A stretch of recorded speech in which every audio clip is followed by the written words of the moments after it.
मैं दलेल भमरा आज फिर शुक्रवार वाले दिन आज असी मेरा सोलिसिटर शो लैके आए हाँ और मेरे नाल हान इमरान हुसैन जी जो कि इमिग्रेशन कंसल्टेंट हैं और आज आप इस बारे गलबात करांगे सो Imran Hussain welcome to you on the show and right over to you now.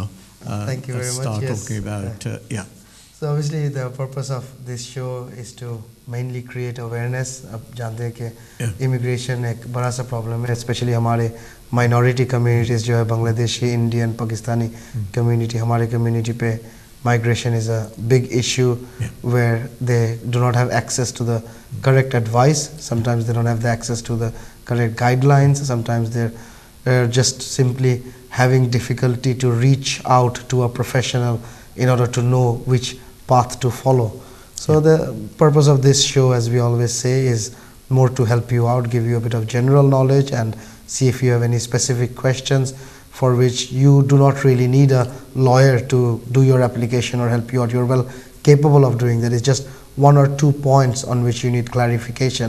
So you obviously come into this show and you can ask us questions live and we get to answer those problems for you.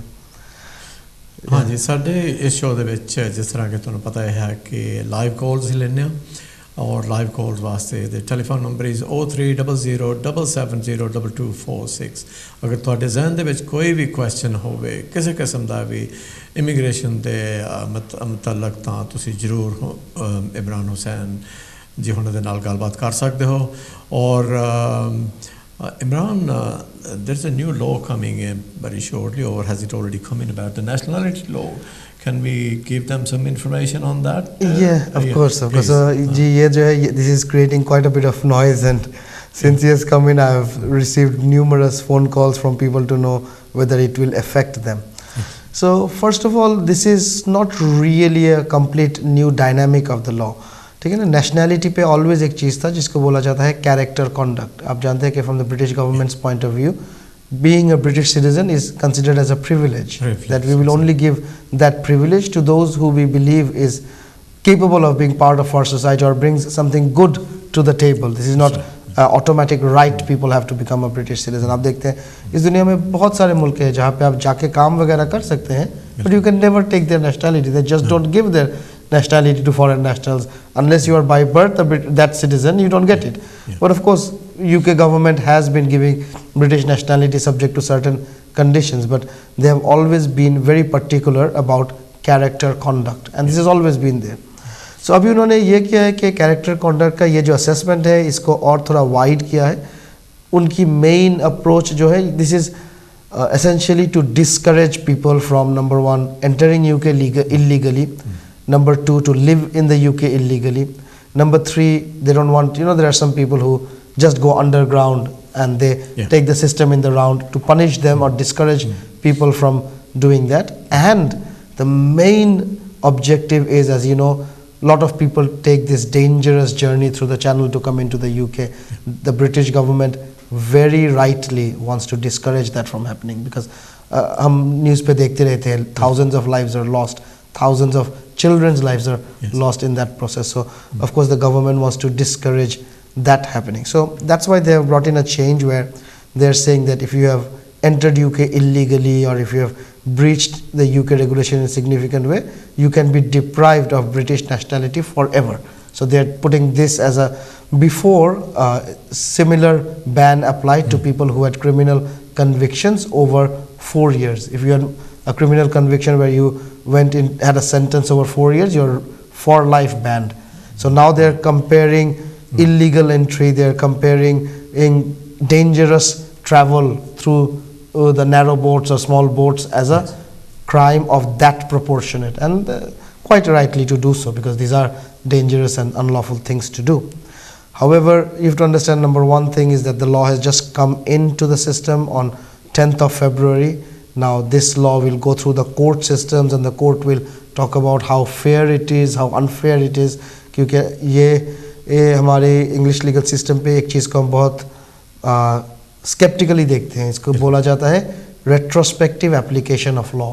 That you are creating a law that affects people where they did not know when they broke the law that in the future this is going to become unlawful or this is going to become a problem. So if the government is now saying that, oh, anybody who ever made this mistake, we are going to punish them now, they can always turn around that, hang on a minute, had we known at that time, we wouldn't have done this to start with. Yes. So you understand that retrospective application and the fairness comes into the play over here. Okay.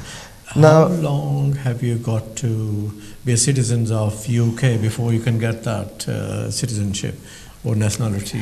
So nationality has different routes. So for example, normally you expect a person to live here minimum 5 years before they can become eligible in one way or another to be British citizen. There are certain accelerated routes such as global talents and stuff like that. But I think out there also there will be a residency criteria of 5 years.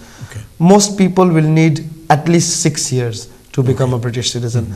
But this law is saying that even if you become eligible in all other aspects, if you had breached the immigration rules in the last 10 years, then you cannot apply. So imagine you enter the UK illegally, within 1 year you get married or you have a child with someone who's a British citizen and you get a visa.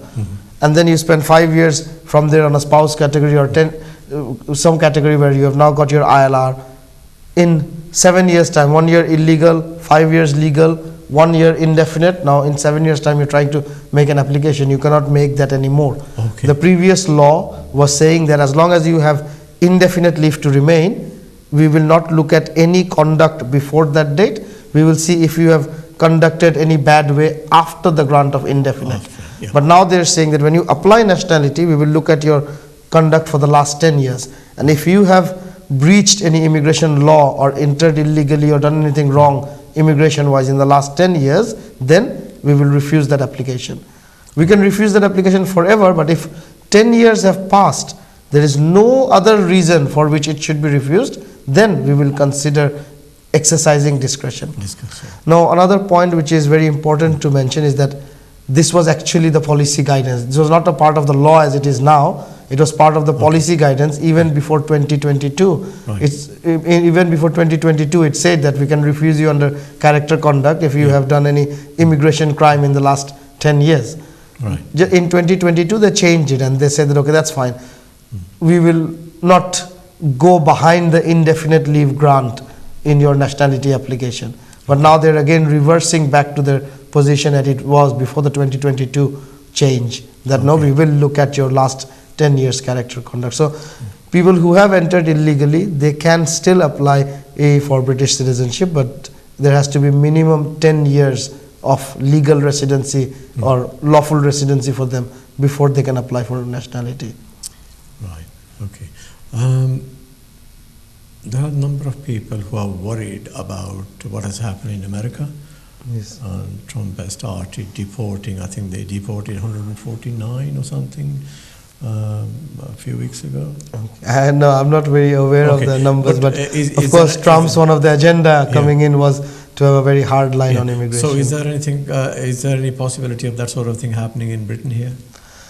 Well, because a lot of people have asked that question. Yes, to be very honest, if you look at it, as I have seen in my career, I think the year 2012 was a very much of a turning point in the UK immigration landscape. Prior to 2012, there was different amnesties that were declared for illegal immigrants, and the rules were a bit relaxed. Human rights were having a very wide interpretation. But in 2012, certain legislations were passed, and that was followed by subsequent legislations, which has always been that, look, we want to have a hard line approach towards people who break our law, who stay here illegally. Now, yes, the society as a whole does not view illegal migration as a good thing, because you have to think of it that in a democratic society such as ours, we have to respect each other's rights. And the basic and the most important question that always comes up is that how can you look at a person and say, oh well, he followed all the rules, what he gets, and he didn't follow any of the rules, he gets the same. So forgetting about governments, politics and policies, if you just look at social equality, it is not socially equal to have agendas or policies like that. Now, of course, migration has impact in many different ways. It mainly the impact is on economy. You understand? More people come in, more work, especially our universities, colleges, they rely a lot on foreign students. So that's why a country such as UK, especially with the growing aging population, they need a young workforce. They will have a very lenient approach towards immigration. While having that lenient approach towards immigration, it will not be very unusual for them to look at their friends in America and say that yes, while we have a very lenient approach towards legal migration, we will also follow America's footsteps and take a very hard line approach towards illegal migration. So yeah, right, yeah. So इन्होंने बड़े अच्छे तरीके दे नाल समझाया कि जो इत्थे दे जो नैशनैलिटी लॉज हैं ਉਹਦੇ ਵਿੱਚ ਕੀ ਹੋ ਸਕਦਾ ਹੈ ਜਿਸ ਤਰ੍ਹਾਂ ਕਿ ਅਗਰ ਤੁਸੀਂ ਕੋਈ ਅੱਜ ਕੱਲ੍ਹ ਜਿਹੜਾ ਕੋਈ ਇਲੀਗਲ ਆਇਆ ਇੱਥੇ ਉਹ ਅੱਗੇ ਜਾ ਕੇ ਆਪਣੀ ਨੈਸ਼ਨੈਲਿਟੀ ਲਈ ਅਪਲਾਈ ਕਰੇ ਤੇ ਉਹ ਚੀਜ਼ ਲਿਆ ਸਕਦੇ ਹਨ ਕਿ ਤੁਸੀਂ ਇਲੀਗਲ ਆਏ ਸੀਗੇ ਤੇ ਇਸ ਵਾਸਤੇ ਤੁਹਾਨੂੰ ਉਹ ਨੈਸ਼ਨੈਲਿਟੀ ਨਾ ਦੇਣ ਸੋ ਇੱਕ ਕਾਲ ਆ ਰਹੀ ਹੈ Imran sahib shall we take that yes welcome ਹੈ ਜੀ ਤੁਹਾਡਾ ਤੁਸੀਂ ਕੌਣ ਬੋਲ ਰਹੇ ਹੋ ਔਰ ਕਿੱਥੋਂ ਬੋਲ ਰਹੇ ਹੋ ਹਾਂਜੀ ਮੈਂ ਇੱਥੋਂ ਬਰਮਿੰਘਮ ਤੋਂ ਬੋਲ ਰਹੀ हाँ जी पुछो तुसीं सवाल किहड़ा पुछना जी हाँ जी मैं ये पुछना सीगा मेरा जिस तरह वीज़ा हैगा आ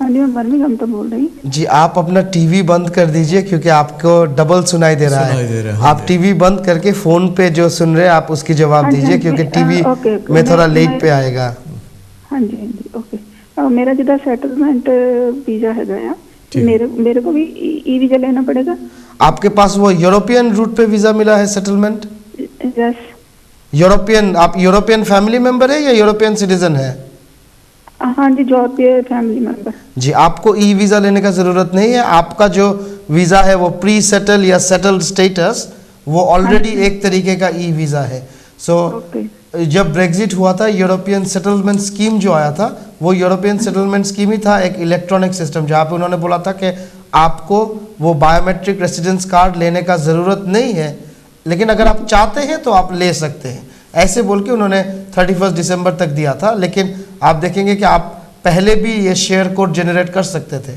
जो यूके 26 तक है जी जो यूके कानून के अंदर जो लोग था वो आपकी तरह पहले शेयर कोड जनरेट नहीं कर सकता था लेकिन अभी वो भी आपके तरह ई वीज़ा हो जाएंगे सो आपको कोई सेपरेट कुछ करने का ज़रूरत नहीं है आपका जो यूरोपियन सेटलमेंट स्कीम के अंदर वीज़ा है वो ऑलरेडी ई वीज़ा है ओके जी ठीक है जी एक और मेरा काम है मैं आपको फ़ोन करूँगी ओके थैंक यू हाँ जी okay thank you very much okay would you like to explain that what you've just said जी बेसिकली ये सवाल हमारे पास पहले भी आए थे कि जो यूरोपियन स्कीम के अंदर है उनको ई वीज़ा लेने का ज़रूरत नहीं है आपको याद रखना है कि these are two very separate pools okay one is जो पहले EEA रेगुलेशन के अंदर होता था यूरोपियन रेसिडेंस कार्ड उन लोगों को जब ब्रेग्जिट हुआ मूव किया गया EU सेटलमेंट स्कीम में और EU सेटलमेंट स्कीम जो था वो ऑलरेडी एक इलेक्ट्रॉनिक सिस्टम था जहाँ पे आप रजिस्टर कर रहे थे और आपके पास ऑनलाइन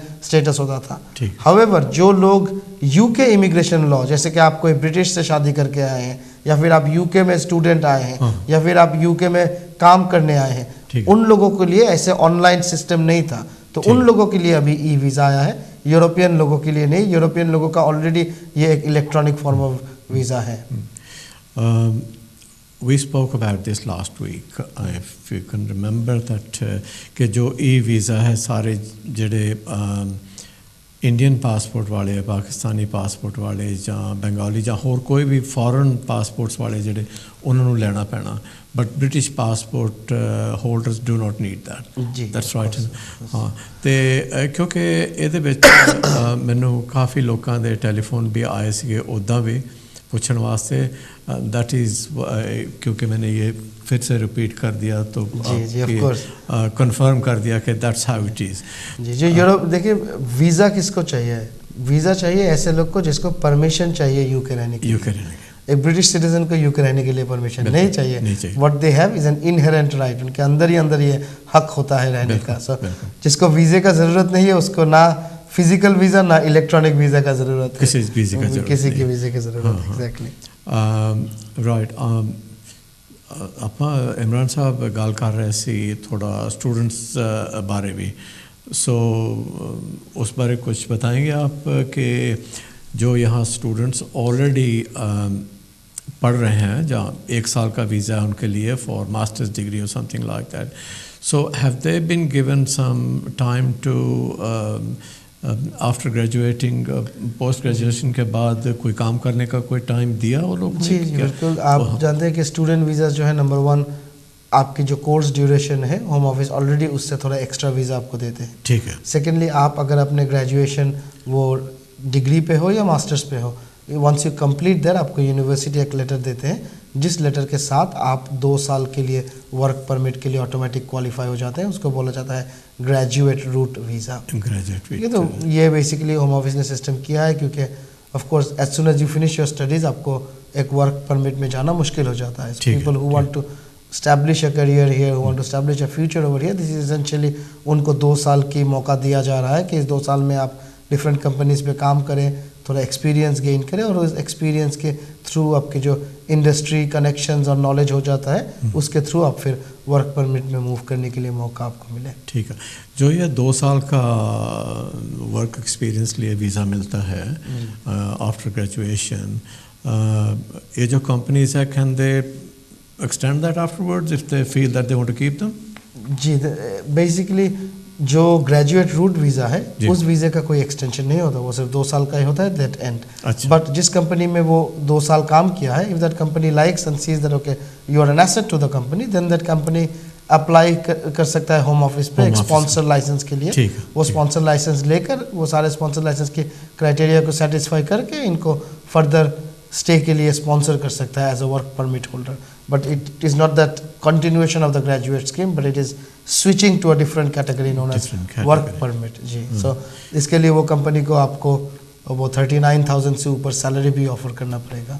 अच्छा. Which becomes the sticking point. You see, every different companies they like your work and they want to continue with you, but the government has deliberately set a high threshold because हम जानते हैं कि government का agenda है that the best and the brightest come to the UK. So that's why आप एक graduate होके job पे तो चले जाएंगे, आपको 25,000 27,000 शायद जॉब सैलरी मिल जाएगा.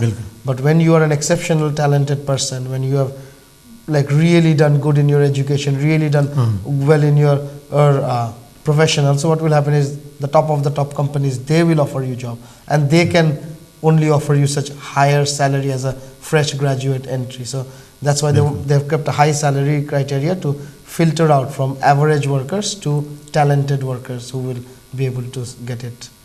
Bilkul. The other question has come up a number of times. Do you help people to get visas, visa application from who want to come from abroad like India, Pakistan or other countries? Do you look at that as well, or do you only deal with जो यहाँ already आ चुके हैं उनके साथ ही deal करते हैं to help them out? No, we at Lawrence Kurt provide immigration service in all spheres, whether it be in country, whether it be coming from outside the UK. But you have to understand, एक distinction होना चाहिए कि what service does a immigration lawyer provides. Yes. An immigration lawyer provides immigration service, which is very different to a student consultant. Okay, which is very different to a recruitment agent. So आप सोचे कि आप एक student है जो आप UK आके पढ़ाई करना चाहते हैं. We will not help you get admission at the university. That is your job. You need to apply through the UCAS. You need to contact the universities. That's right. And get your admission. But remember, admission at the university is only step 1. And this is ये कोई बहुत straightforward process है. आप universities पे apply करेंगे, वो आपको एक provisional offer देगा. आप उस provisional offer की जो conditions है, such as English language हो, कोई deposit हो, कोई past educational qualifications हो, वो सारे चीज़ें आप university को देंगे. University आपको एक cash letter दे देगा. Once you get the cash letter, that's where you need an immigration service, which is to make the visa application to the home office, and we help that. I get so many calls where people tell me, आप हमें एक sponsor ढूंढने के लिए help कर सकते हैं? My answer is that no, I can not help you find a sponsor because I am not a recruitment agent. देखिए, कंपनी जिसको जॉब देगा ये तो कंपनी देखेंगे कि उनका क्या क्राइटेरियाज है, आप में क्या काबिलियत है, आपका क्या CV है, क्या आपका वर्क एक्सपीरियंस उनकी कंपनी के साथ मैच करते हैं कि नहीं. What is the immigration advice there? Immigration service there is, आपको एक कंपनी ने बोल दिया we like you, we want to give you the job, however how do we give job to a person who's abroad? So जैसे मैं recently एक art company के लिए काम कर रहा था, वो बाहर से आर्टिस्ट लाना चाहते हैं. So then the company approaches, you can always give the company our details and we can advise the company XYZ documents, apply, get a sponsor license. Once you get the sponsor license, this person who you want to give job to, you can give him a certificate of sponsor. Then the immigration advice we can provide to the migrant abroad is, okay, now that you have got the sponsor license, a sponsor certificate, this is the application you need to do and this is how we help you do the application, this is how we upload the documents into the system, book your appointment. So you have to understand that immigration service is not a one-stop solution center where we will give you everything. We are a very legitimate practice. We stick to our role and our expertise, which is providing immigration service. And obviously there are student consultants appointed by the universities themselves. जब जानते हैं कि यहाँ पे बड़े बड़े universities जो है उनकी एजेंट्स होते हैं इंडिया, पाकिस्तान, बांग्लादेश में, वो एजेंट्स को कमीशन भी मिलता है for every student that they can send over here. It is a business end of the day. Even work permit holders जो होते हैं, different recruitment agents होते हैं. जैसे केयर सेक्टर पे तो ये बहुत कॉमन है कि कुछ कंपनीज हैं उनकी जॉब ही होता है, वो खुद केयर प्रोवाइडर नहीं है, लेकिन वो केयर प्रोवाइडिंग कंपनीज को work labor provider hai. They go ahead to give. So they are the people who you have to talk to in regarding securing your job or securing your studies. Once you have got that from the institution, we can help you with your application process. ठीक है. Majority of the students when they come in, वहाँ से कोई loan लेके आता है, कोई कुछ करके आता है, कोई फैमिली उनको प्रोवाइड करती है पैसा इधर आने के लिए. जब भी यहाँ आ जाते हैं तो अपना कोर्स जब भी शुरू कर लेते हैं तो उनको कुछ घंटे काम करने की अलाउड है. कितना है कोई उसका मालूम है आपको? कि स्टूडेंट्स जो है, स्टूडेंट्स को अलाउ है 20 hours during term time and full time during holidays. So आप देखिए, आप जब आएंगे आपकी contact your course coordinator, they will give you what exactly term times amount to. I have had many students actually get their visas cancelled because they didn't understand what term time amounts to. So आप सोचिए कि आपकी exam से पहले 3 week का holiday उन्होंने दिया है, उन्होंने study break. Don't misinterpret that as a non-term time. That is a term time, and even though you're not having to go to university at all, you are still only allowed to work 20 hours because 20 hours. ठीक है. expectation is आप university class करने ना जाए, आपको still library जाके पढ़ाई करना या होम स्टडी करना. You should be still studying as a student being your primary activity in the UK. ठीक है. सेकंड टाइप ऑफ मिसअंडरस्टैंडिंग्स होते हैं कि सोचे यूनिवर्सिटी का टर्म है जून से लेकर सितंबर की 10 तारीख, लेकिन आपकी एग्जाम्स खत्म हो गया है अगस्त की 30 तारीख, because different programs are different, but the university does not officially close until 10th of September. Right. Remember, from 30th August till 10th of September, even though your exams are finished, the university is still on their term. So on the term time, Home Office does not make any distinction on whether you have finished your exam earlier and now you are free to work full time. No, they are looking at it as simple as this. University की definition पे what is the term? उस term के बीच में आप सिर्फ 20 घंटा काम करें. वो टर्म की हॉलीडेज है, जैसे समर हॉलीडे है, लंबा टाइम होता है. यहाँ पे यूके भी यूनिवर्सिटीज यूजुअली 2 महीने से ज़्यादा देते हैं summer holidays. That is not term time. आप फुल टाइम काम करें. क्रिसमस टाइम के बाद वो हॉलीडेज देते हैं between the first semester second semester, nearly 3 to 4 weeks. That time you can work full time, but during term time आपके पास सिर्फ 20 आवर्स काम करने का परमिशन है. जिस तरह के इमरान साहब ने बड़े सौखे ਜਿਹੇ तरीके ਦੇ ਨਾਲ ਤੁਹਾਨੂੰ ਸਮਝਾਇਆ ਕਿ ਜਿਹੜੇ ਸਟੂਡੈਂਟਸ ਇੱਦਾਂ ਫੋਰਨ ਸਟੂਡੈਂਟਸ ਹੁੰਦੇ ਆ, ਜਦੋਂ ਉਹ ਯੂਨੀਵਰਸਿਟੀ ਜਾਣਾ ਅਟੈਂਡ ਕਰਨਾ ਸ਼ੁਰੂ ਕਰ ਦਿੰਦੇ ਹਨ, ਉਹਨਾਂ ਦਾ ਜੋ ਟਰਮ ਟਾਈਮ ਹੁੰਦਾ ਨਾ, ਉਹਨਾਂ ਨੂੰ ਸਿਰਫ 20 ਘੰਟੇ ਉਹ ਕੰਮ ਕਰ ਸਕਦੇ ਟਰਮ ਟਾਈਮ ਦੇ ਵਿੱਚ. ਡਿਊਰਿੰਗ ਦਾ ਹੌਲੀਡੇ ਟਰਮ ਟਾਈਮ ਤੋਂ ਬਾਅਦ ਜਿਹੜੀਆਂ ਛੁੱਟੀਆਂ ਹੁੰਦੀਆਂ ਜਾਂ ਕ੍ਰਿਸਮਸ ਦੀਆਂ ਛੁੱਟੀਆਂ ਹੋਈਆਂ ਜਾਂ ਫਿਰ ਹੋਰ ਵੀ ਜੋ ਹੁੰਦੀਆਂ, ਉਹਨਾਂ ਦੇ ਵਿੱਚ ਉਹ ਫੁੱਲ ਟਾਈਮ ਕੰਮ ਕਰ ਸਕਦੇ ਆ.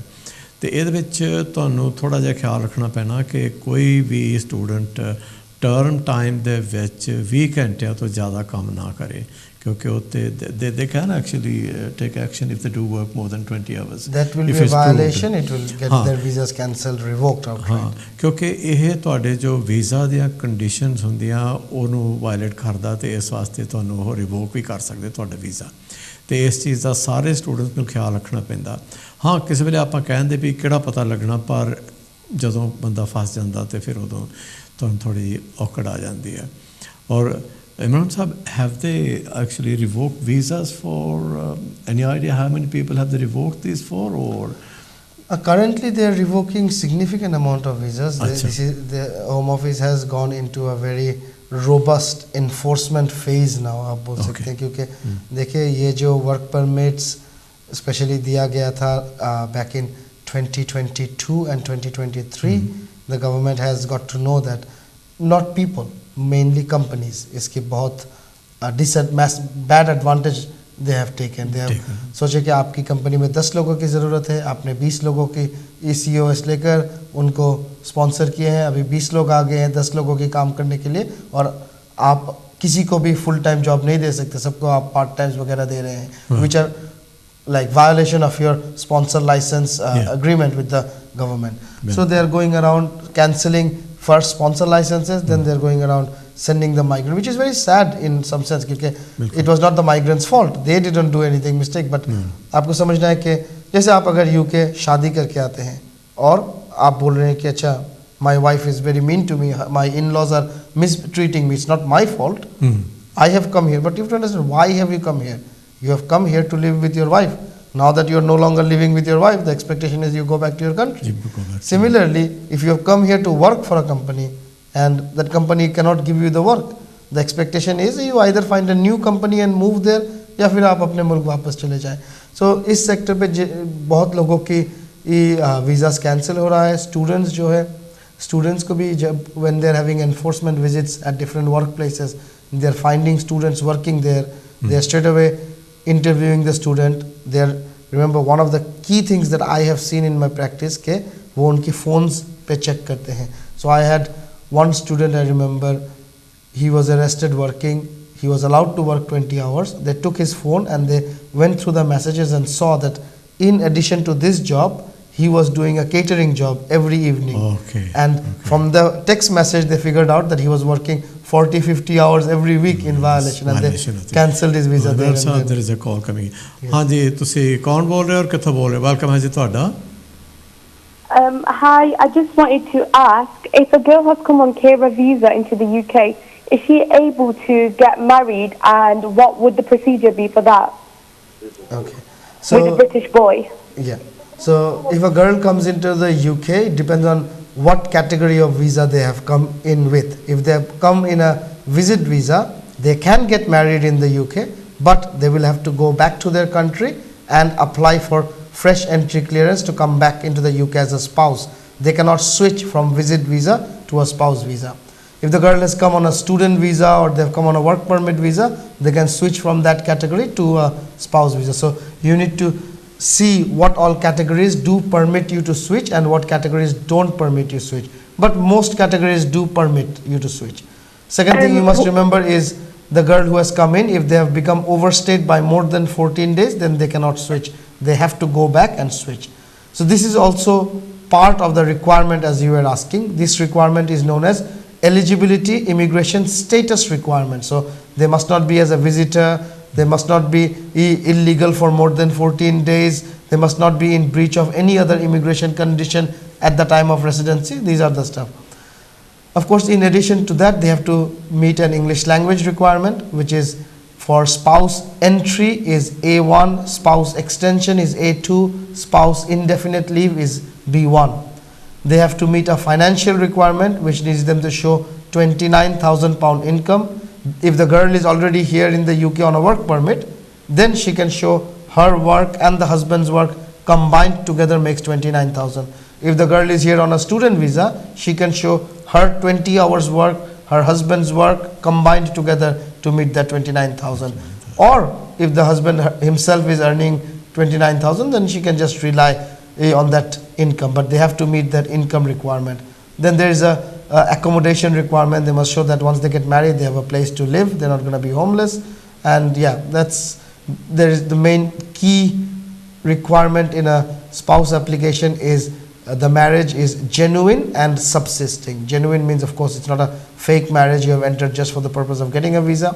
Subsisting means it's not a mere formality, that there is actually a relationship between the husband and wife. And this subsisting word and the test came through mostly arranged marriages, where you don't know absolutely, you're getting married to a stranger, and then obviously once they come here or once they switch into the spouse visa, next thing is the marriage is not working out. So the Home Office wants to see that there is obviously courts have interpreted this to be a very easy requirement. They said that don't go above and beyond. Try to understand that just at the starting of a relationship, they can't show a lot of love and affection right at the beginning. So the Home Office will take a lenient approach in that assessment. They will see how long has it been since you got married and what quality of relationship you have been maintaining since the marriage till the time you have made this application. So that's the relationship requirement, which is genuine and subsisting. Then there is financial requirement, then there is immigration status requirement, then there is English language requirement, then there is accommodation requirement. In addition to all of that, there are general grounds. General grounds means that the person who is sponsoring must be a British citizen, must be an indefinite leave holder, a refugee status holder, or a European citizen with settled or pre-settled status. Only these category of people can sponsor a foreign spouse. For example, if you are yourself on a temporary visa, like a 2.5 year visa on human rights, you can't sponsor someone to become your spouse like that. Okay, मेरा ख्याल है उनका question answer हो गया होगा, and I think they put the phone down, so that's fine. Let's move on to the next one. Does everyone have to pass the English test? कोई अगर senior citizen आ रहा हो इंडिया से, जैसे किसी का वाइफ ओवर 50-60 जहाँ पहले वहाँ रहती हो, तो अभी उसके husband retire हो गया तो उसे आना है, join करना है, do they have to pass that test? So if they're under the age of 65, the English language requirement is mandatory, आपको पास करना ही पड़ेगा. Only above 65 जो है उनके लिए यहाँ पे exemption है. Secondly, ये आपको exemption मिल सकता है on medical grounds. If you can show that you have such health care condition that number one, you cannot take the test, which is not very difficult to show. You can be temporarily and not take the test. However, it requires you to show that you wouldn't recover or regain health in the foreseeable future, where you could probably in 2, 3, 4 years time you can take the test. So it's something like that.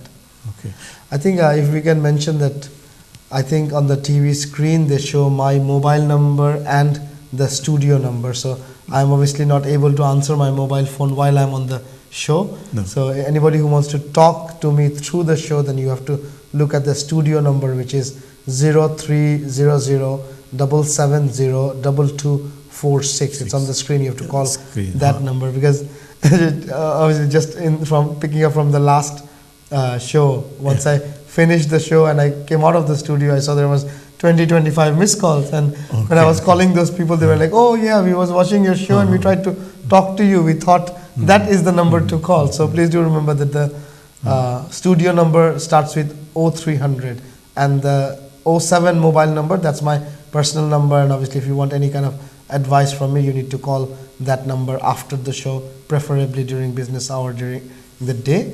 And of course we do give our numbers out for emergency. हमारे profession जो है यहाँ पे is not a 9 to 5 job.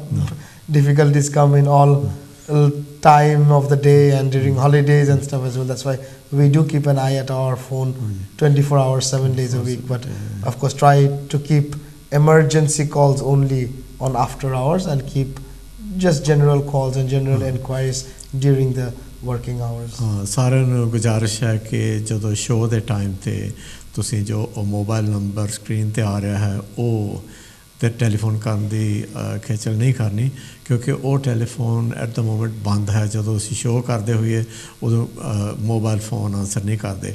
ਅਗਰ ਤੁਸੀਂ show ਤੇ live ਆ ਕੇ ਗੱਲ ਕਰਨੀ ਹੈ ਤਾਂ 0300 3377022246 जो कि साडा यूजुअल स्टूडियो का नंबर है उस ते आके तुसी गलबात कर सकते हो अपना क्वेश्चन पूछ सकते हो एक बार फिर दोहरा देना 030077022246 ये है साडा नंबर तो तुसी भी आओ तो अपना कोई ना कोई जो क्वेश्चन है तुहाडे जहन दे विच तुसी पूछना चाहते हो तो जरूर उहदा जिन्ना भी अच्छे तरीके दे नाल इमरान साहब तुहानू एक्सप्लेन कर सकते होंगे वो करनगे So, एक गुजारिश है I've just said that in Punjabi.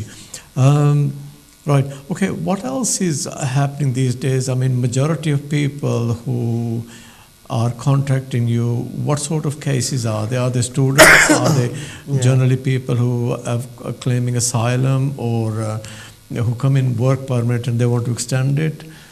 Yes.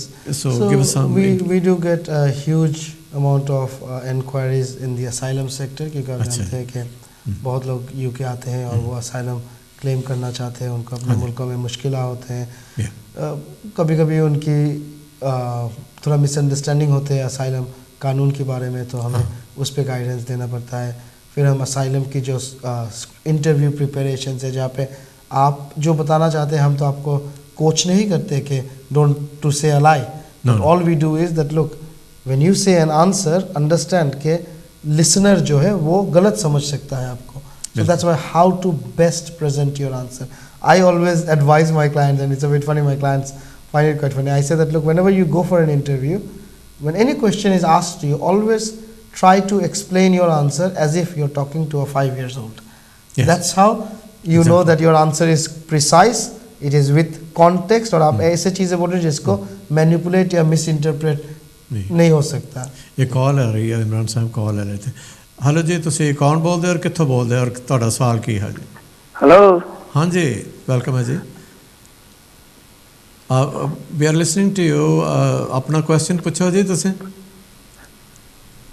हाँ जी Imran ji welcome to the show ji thank you Imran ji एक चीज क्लियर करो पूरी पब्लिक के लिए कि कुछ लोगों ने ना अब क्या करूं कम्युनिटी तो आपकी है जो सॉलिसिटर वाली है सारी कि लोगों को गुमराह बहुत कर रहे हैं जी अच्छा क्योंकि लोग क्या कहते हैं कि जब किसी का मेरे पास एक केस आया था कि किसी ने बोला कि बीआरपी कार्ड बनवाना है काफी देर पहले की बात है तो उन्होंने होम ऑफिस ने ईमेल किया कि आपके जो है बीआरपी पहले फिंगरप्रिंट हो चुके हैं तो उसी को हम यूज करेंगे दोबारा हम लोग नहीं यूज कर सकते तो आपके ही कम्युनिटी के कुछ सॉलिसिटर थे वो बोलते जी आपका तो पूरा डुप्लीकेट काम हो गया और जो भी आपका काम हुआ वो 2 नंबर में हुआ बिना बीआरपी के बिना बायोमेट्रिक के आपका काम नहीं हो सकता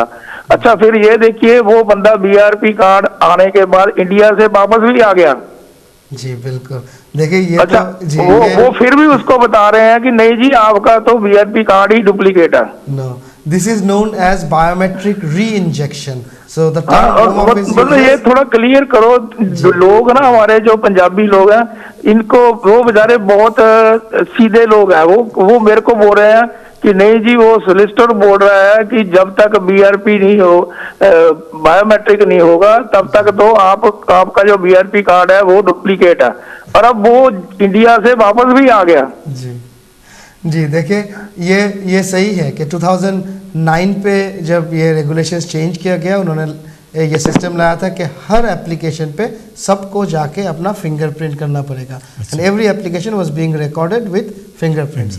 However, if you remember, once the COVID came, all the fingerprint centers got closed. So how did people have their visa extended when there is no center where you can go and do your fingerprint? So that is where the Home Office started the scheme called biometric re-injection. Re-injection का मतलब है कि वहाँ पे आप देखेंगे most of these people they are doing with an app. उनको बोल रहे हैं कि आप अपना face verify करें ऐसे करके.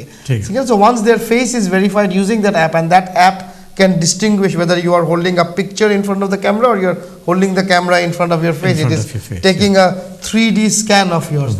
So आप देखेंगे स्पेशली जहाँ पे ये वर्क परमिट सेक्टर्स है और टेम्पोररी माइग्रेंट सेक्टर है अभी अगर आपने इंडिया बांग्लादेश पाकिस्तान से बायोमेट्रिक करके एप्लीकेशन करके यूके आए हैं आप एक ऐप के थ्रू अपना रिन्यूअल एप्लीकेशन कर सकते हैं उस ऐप के थ्रू जब आप रिन्यूअल एप्लीकेशन करेंगे ना आपको कोई डॉक्यूमेंट्स देना पड़ेगा ना आपको फिंगरप्रिंट्स करना पड़ेगा. They will re-inject, they will take the previous biometric details and inject it into the new application system. They will also take supporting documents from the previous and put it into the new system. So in general, yes, it is correct that every application should be subjected to biometric enrollment. However, the Home Office, since the corona virus, has developed a system of biometric re-injection, जहाँ पे आप application के साथ साथ home office चाहे आपको email करके बता सकते हैं. There can be various reasons for it, that they are too busy, there is no center available.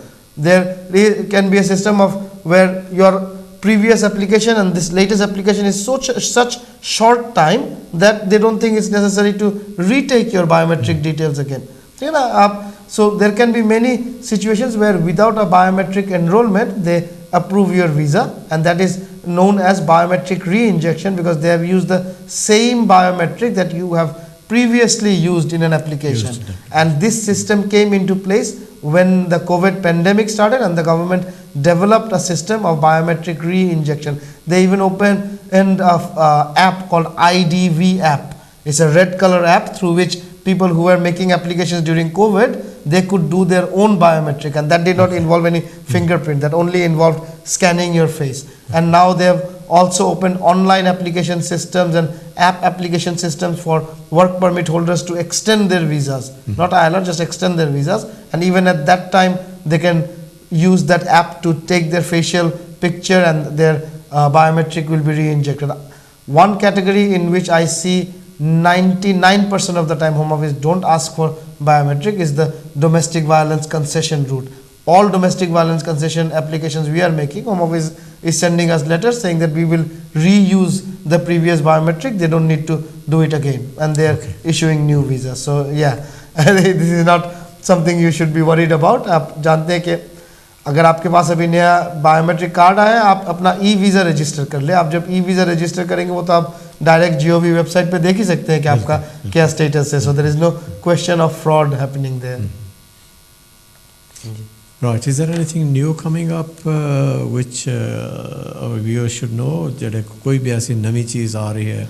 जी आप जानते हैं वो अभी Indian youth mobility scheme is starting. I am not sure of the exact date, but I think it's starting from 18th of February, sometimes in February, जहाँ पे आप applications कर सकते हैं. वो एप्लीकेशंस को होम ऑफिस असेस करेंगे और obviously if they think that you are a person of good talent जिसकी कामों से यूके गवर्नमेंट को बेनिफिट हो सकता है, they will grant you a visa to come and work in the UK. This is known as I think youth mobility scheme और something like that is coming into play sometimes in the end of this month. Imran साहब ये courses हैं कोई इनके कि वैसे ही जो employment या स्किल्स वगैरह? This is more of a skilled based and more or of a lottery based. So imagine 10,000 people will be applying. They will look at the eligibility criteria and see, okay, out of this 10,000 these 5 are eligible because they meet the education, work experience, age, all of this eligibility criteria.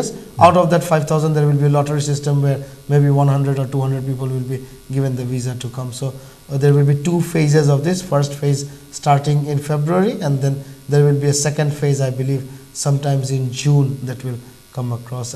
This is the only major change that has come, as in a new opportunity that has come through. Other than that, obviously we just recently had changed to the nationality, character, conduct criteria. There is no other major change that we have been made aware of that's going to come in coming days. Okay, quickly looking at this new system which you've said, any idea what sort of trades are they looking for, or what is skill shortage in here? It's not more of a skill shortage, it is more of young people having the opportunity to come and contribute towards the UK system. They are gaining experience, and obviously UK also gaining youth labor through that. I'm not fully aware of the eligibility criteria, but these are all there on the Home Office website. If you Google search youth mobility scheme, you will be able to find. And of course we have our senior practitioners, Mr. Adam Pipe from number 8 Chambers.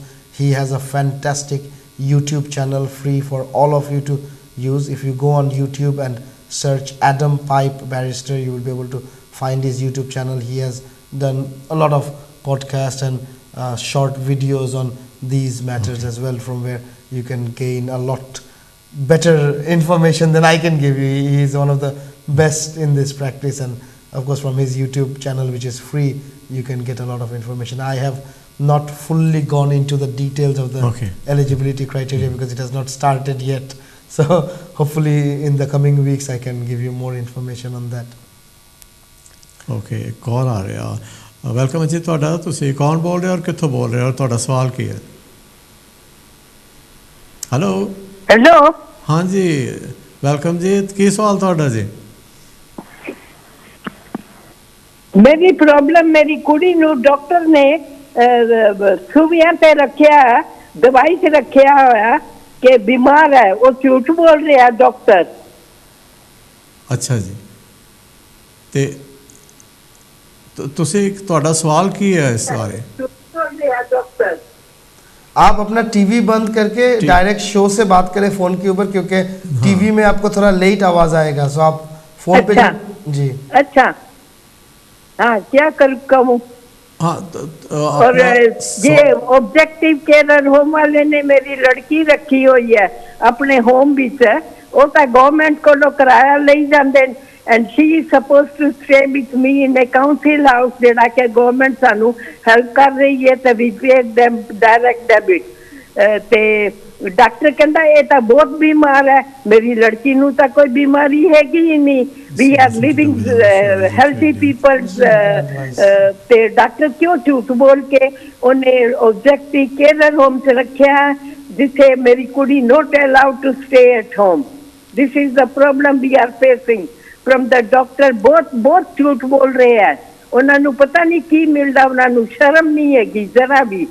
And my daughter is healthy well, उन्होंने कोई दवाई नहीं चाहिए।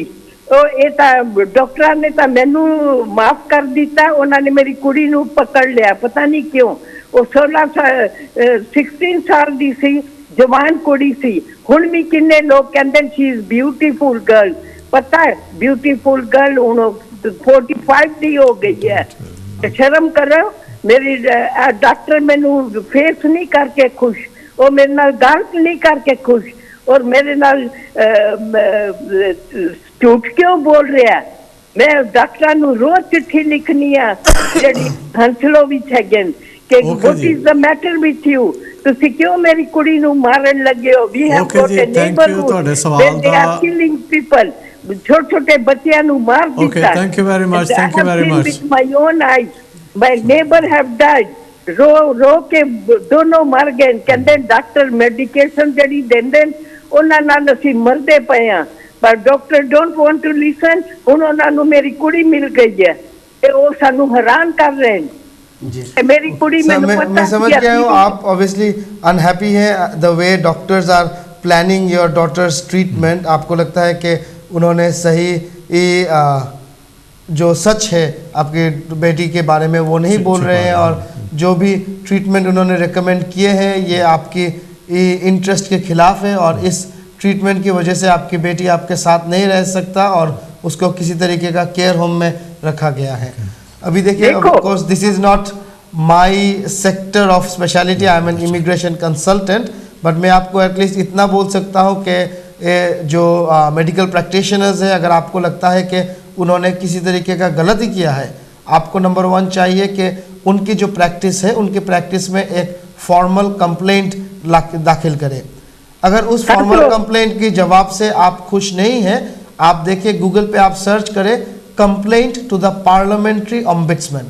Parliamentary ombudsman जो है, parliamentary ombudsman में आप कोई भी मेडिकल प्रैक्टिस के खिलाफ, कोई भी NHS प्रैक्टिस के खिलाफ कंप्लेंट कर सकते हैं। उनकी एक स्पेशल डिपार्टमेंट होता है। ये आपकी एक बार आपको पार्लियामेंट्री ओम्बुड्समैन कंप्लेंट फॉर्म को जब कंप्लीट करेंगे, ये लेकर आपको अपने लोकल MP के पास जाना पड़ेगा। लोकल MP भी वो GP प्रैक्टिस को लिखेगा और पहले वो पूछेंगे कि अच्छा ये कंप्लेंट मेरे पास आया है, और अगर आप भी कंप्लेंट की रिस्पॉन्स से हैप्पी नहीं है, आपकी लोकल MP भी डॉक्टर की जो रिस्पॉन्स है उससे हैप्पी नहीं है, फिर वो पार्लियामेंट्री ओम्बुड्समैन में भेज देंगे और पार्लियामेंट्री ओम्बुड्समैन इसको लेकर प्रॉपर इंक्वायरी करेंगे। ठीक है, ये है आपके लिए एक रेमेडी। सेकंड रेमेडी ये है आपके लिए कि आप वकील के थ्रू NHS में एक सब्जेक्ट एक्सेस डाल सकते हैं जहाँ पे आप पूरा NHS से रिकॉर्ड ले लेंगे। वो NHS का जो रिकॉर्ड लेंगे वो रिकॉर्ड लेकर आप एक प्राइवेट डॉक्टर के पास जा सकते हैं। उस प्राइवेट डॉक्टर से आप एक सेकंड ओपिनियन ले सकते हैं। आप I don't know if you have watched over the news about this nurse who was convicted, Lucy Letby or something, and yes, right, and you've seen that now expert has come over all the way from America to come and challenge that medical evidence. So yes, आपके पास ये भी option है कि आप एक private medical expert को सारे वो रिकॉर्ड आप लीजिए, वो रिकॉर्ड लेकर आप एक प्राइवेट मेडिकल प्रैक्टिशनर को दिखा सकते हैं, वो उसके ऊपर एक एक्सपर्ट रिपोर्ट कर सकता है ये बोल के कि whether the treatment that they are giving, the plan they have got in place for her, whether that is actually right और wrong, and if it is wrong you have to take civil action against the NHS, you have to take civil action against the medical practice. That is your remedy in this case. But yes, this is not my sector of expertise, so आप चाहे तो जो medical experts होते हैं solicitors, there are specific practices for this. तो इमरान साहब, thank you very much for coming and sharing all this information with us. So I look forward to seeing you again next Thursday again. Thank you. Bye from both.